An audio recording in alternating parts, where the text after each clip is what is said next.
संसार स्वार्थ के यार हैं, संसार मतलब के यार हैं। जब तक शरीर में आपका बल रहता है तब तक सब कोई चाहते हैं।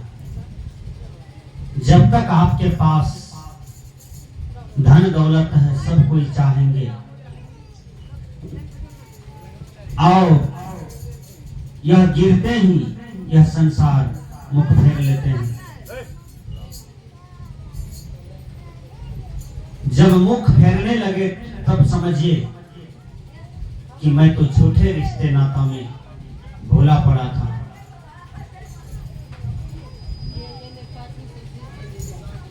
झूठा रिश्ता नाता जो होता है वह क्षणिक होता है। संत कहते हैं श्यामल का जो फूल होता है वो देखने में अति सुंदर होता है। आप लोग भी देखे होंगे, लेकिन श्यामल के फूल में कोई सुगंधी नहीं होता। सुगंधी होता है गुलाब के फूल में, और गुलाब का फूल जहां रहता है वहां कांटा भी रहता है। आप यदि दुरुपयोग ढंग से उस फूल को तोड़ने जाइए तो आपको कांटे गड़ जाएंगे, सदुपयोग ढंग से जाइएगा तो आपको कांटा नहीं गड़ेंगे। आप अपने जीवन में कांटे भी बोते हैं, वह क्या है?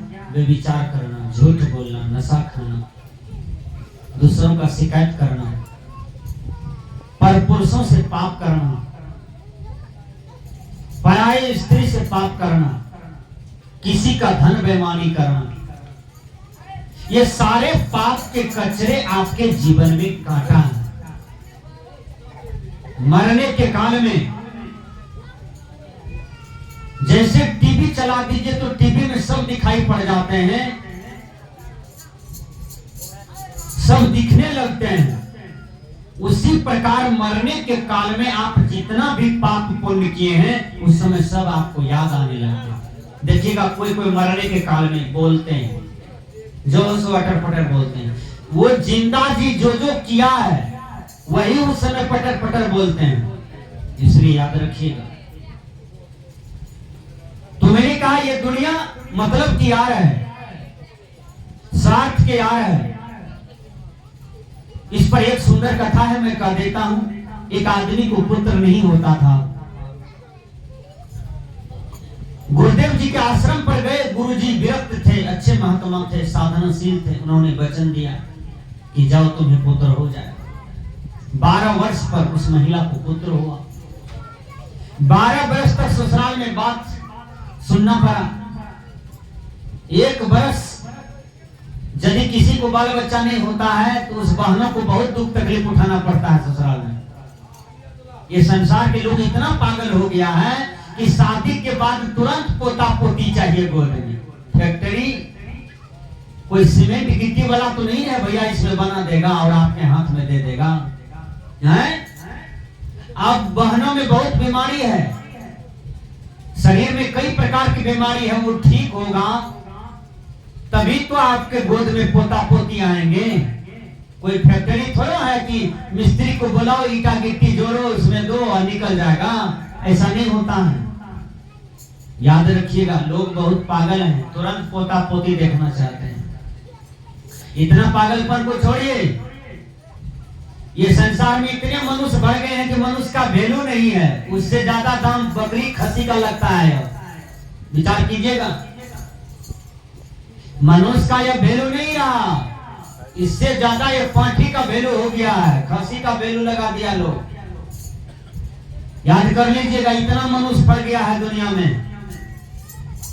अब बहुत से बहनों है जिसको केवल बेटी ही बेटी जन्म ले रहा है, और उसको बेटा नहीं हो रहा है तो उसमें भी उल्लंघन सुनना पड़ता है, बात बोली सुनना पड़ता है।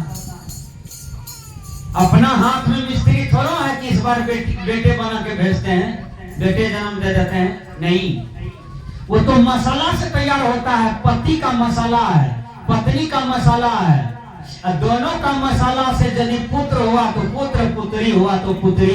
उसमें महिला को क्यों गर्जन करते हैं, किसी बहनों को दुख क्यों देते हैं। सजनाओं, तो गुरु जी के आशीर्वाद से उसको एक पुत्र प्राप्त हुआ। पुत्र 5 साल के बाद माता पिता जाके वही आश्रम पर दे दिया। रहने लगे बच्चा मठ मंदिर में, साधु संत की सेवा करने लगे। जब वह बच्चा लंबा हो गया, बढ़ गया, जवान हो गया, जब लड़का जवान हो गया तो माता पिता को बड़ी लोभ हो गया। जवान लड़का जवान लड़की देखने में सूरतगर होता है, चाहे वो कोई भी हो। जब जवान हो गया तो माता पिता गए गुरु जी के पास, कहा गुरु जी दे दीजिए बेटा।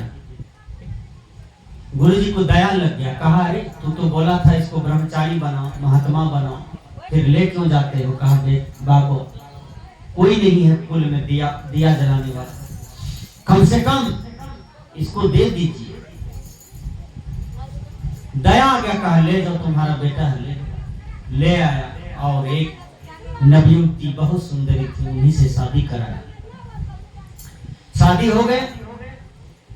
अब पत्नी समय से भोजन देती है, एक भी काम करने के लिए पति को नहीं दिया।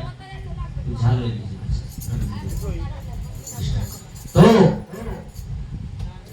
एक भी काम नहीं देता है करने के लिए। उसकी पत्नी बहुत मोहब्बत बहुत प्यार करती है उसकी पत्नी अपना पति से, और वो लड़का भूल गया पत्नी की मोहब्बत प्यार में, धन दौलत की सुख में।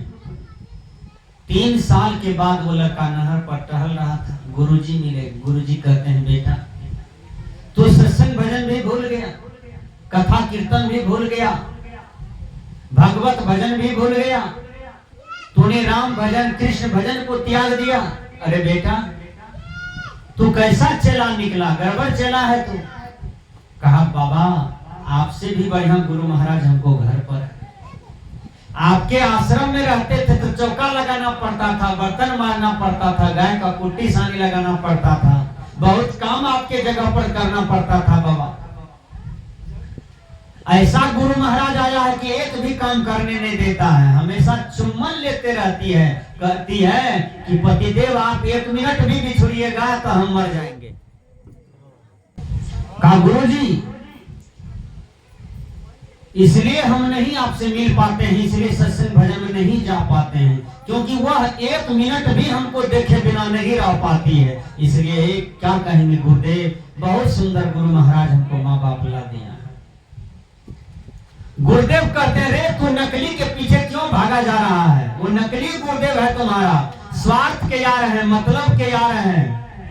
कहा गुरु जी आप नहीं समझ पा रहे हैं, इतना बढ़िया गुरुजी है कि एक भी काम छूने नहीं देते हैं, इतना प्यार मोहब्बत हमसे करती है और कहती है कि आप ही मेरे प्राण हैं, आप ही मेरे जान हैं। इसलिए गुरुदेव मैं वह गुरु को नहीं त्याग कर सकता हूँ, आपको भले त्याग दें लेकिन उसको नहीं त्यागेंगे। गुरुदेव ने कहा ठीक है तो हमको न मत त्यागो, लेकिन मेरा युक्ति पर चलो, तुम परीक्षा ले लो गुरुदेव का जो कह रहे हैं कि आप हमारे प्राण से भी बढ़ करके हैं। गुरु महाराज उसको एक मंत्र दे दिया और उस मंत्र का आवाहन किया तो उस मंत्र में वो लड़का मुर्दा हो गया। देखिए अपनी पत्नी को कह दिया तुम खीर पूरी बनाओ, इधर ये मंत्र का आवाहन किया, वो खीर पूरी बनाने लगी, इधर ये मुर्दा हो गया। वो मरा नहीं था, वो मुर्दा जैसा हो गया। पत्नी खीर पूरी बना करके आई और कहती है, जगाती है, वो कैसा होने किया, कहा अरे तो मर गया। लगता था कि इसको पेट में दर्द, बोल रहा था कि रातें से हमको हो रहा है, अंदर ज्यादा दर्द आया ही मर गया। अब कोई यहाँ है ही नहीं है, खीर पूरी बना है, अब कब लहास उठेगा नहीं उठेगा, ये जवन का लहास है, कितना देखेगा, कितना देर तक के देखेगा, के कहां से आएगा, दिल्ली पंजाब कोलकाता से इसका रिश्ता ना था, अब कहिया उठेगा, तो भूखले हम मरेंगे। इससे बढ़िया है पहले खीर पूरी हम पहपेट लेते हैं, कर करा के पहपेट लिया, तब आकर के चूड़ी फोड़ फोड़ करके रोती है, पूरे गांव को जना दिया, परिवार को जना दिया, सब आया, सब रोने लगा। गुरुजी भी आए, गुरुजी भी रोने लगे, मेरा चलवा खत्म हो गया। चलवा खत्म तो हुआ नहीं था, गुरु चला का दोनों का ढंग था, नखड़ा था। गुरुजी आते हैं और गिलास में पानी लिए। गुरुजी कहते हैं 10,000 आदमी की भीड़ थी, सब देख रहा था, जवान लड़का डेट किया था, तो लोग जो दुर्मेल करेगा। तो गुरुजी कहते हैं बेटा इसमें से ये गिलास की पानी कोई पी लो, ये लड़का जिंदा हो जाएगा। कहा पी लेंगे, हमको क्या होगा। कहा एक मरोगे ती जिंदा होगा। धीरे धीरे फील्ड खाली होने लगा, धीरे धीरे फील्ड खाली होने लगा। सोचा बाबा जी कहीं हमरे न कह दे पीने के लिए। धीरे धीरे सब लाइन क्लियर करने लगा। बच गया पत्नी, बच गया माँ, बच गया बाप। तो गुरु महाराज कहते हैं इधर तो सब भाग गया, अब तो गिलास का पानी ले गया माँ के पास, कहा आप पी लीजिए। कहते हमार बहन के 7 गो बेटा छे, एकटा के लाग लेवे, ओकरे राखबे, हम किया मरब ओकरा लिए। छोड़ा सब बात सुन रहलिए, उ मरल थोड़े रहे, उ तो जिंदे रहे, उ सुनी रहल छे सब बात। देखिए फिर गिलास का पानी ले गया बाप के पास, कहा आप बोलते थे मेरा कलेजा का टुकड़ा है, वो तो मर गया, ये पानी पीजिए, आप मरिएगा वो जिंदा होगा। कल के नहीं, अभी तो हमारा 40 उम्र हुआ है, कितना 100 बरस जिएंगे, 60 बरस जीना है, सारे का बेटा को बेटा बना लेंगे, मरने दो इसको, मर गया तो क्या होगा। पत्नी के पास ले गया, कहा अरे तुम नहीं बोलती थी आप हमारे प्राण से भी बढ़ के हैं, तो पति मर गया है तो पति के चलते प्राण दो। कहके नहीं 22 तारीख का ढेरी लगन से हमरा माँ बाप ले देते विदाई कर, वह लगन में एक रोज बढ़िया दुल्हा क्या देते, हमारे माँ बाप का कौन कमी है, हैं? लड़का सब बात सुन रहा था। देखिए तो गुरुजी कहते हैं गांव के लोग आइए आइए आप लोग पंचायत कर दीजिए, ये तीनों नहीं पी रहे हैं?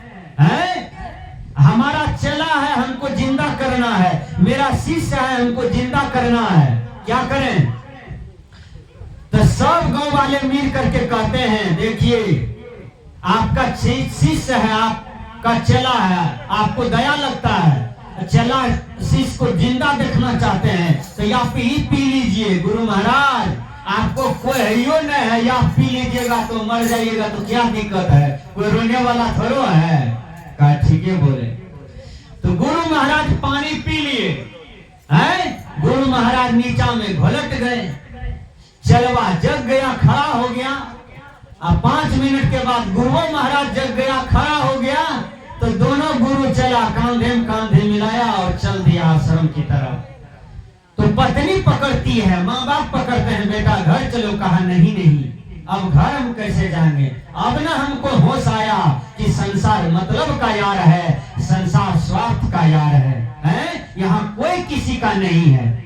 जब तक शरीर में बल है, धन दौलत है, सब चाहेंगे, और जब ये सब मिट जाएगा, कहीं कुछ नहीं रहेगा, तब सब कोई नफरत करने लगते हैं। इसलिए